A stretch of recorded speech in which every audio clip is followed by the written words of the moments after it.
இன்றைக்கி வந்து உரிச்ச கருவாட்டு தொக்கு வந்து எப்படி பண்ணலாம் அப்படின்றத பார்க்கலாங்க.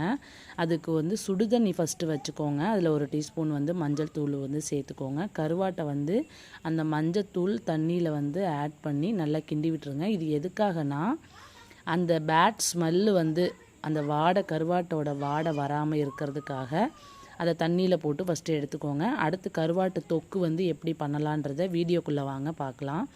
ஒரு கடாயில் வந்து நல்லெண்ணெய் வந்து ஆட் பண்ணிக்கோங்க. நல்லெண்ணெய் சேர்த்துக்கிட்டோன்னா கருவாட்டு தொக்கு ரொம்ப சூப்பராக சுவையாக அது ஒரு டிஃப்ரெண்ட் டேஸ்ட்டாகவும் இருக்கும். அதுக்கப்புறமா கடுகு ஒரு டீஸ்பூன் வந்து ஆட் பண்ணிக்கோங்க. ஒரு 10 பல் பூண்டு வந்து சேர்த்துக்கோங்க. அது நல்லா பொன்னிறமாக வெந்ததுக்கப்புறமா சின்ன வெங்காயம் வந்து பொடிசாக கட் பண்ணி எடுத்துக்கிட்டேன். தக்காளி வந்து ஒரு 4-5 தக்காளி வந்து பொடிசாக கட் பண்ணி எடுத்துக்கிட்டேன்.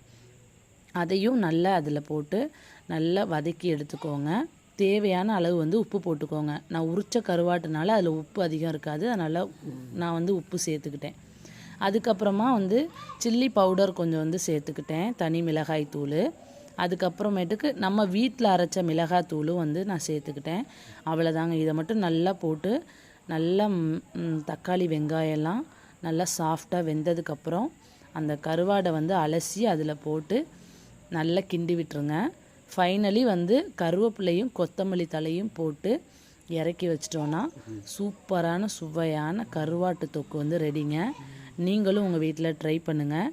புதுசாக வேறு ஏதாவது இதில் ஆட் பண்ணணுன்னாலும் எனக்கு மறக்காமல் கமெண்ட் பாக்ஸில் கமெண்ட் பண்ணுங்கள்.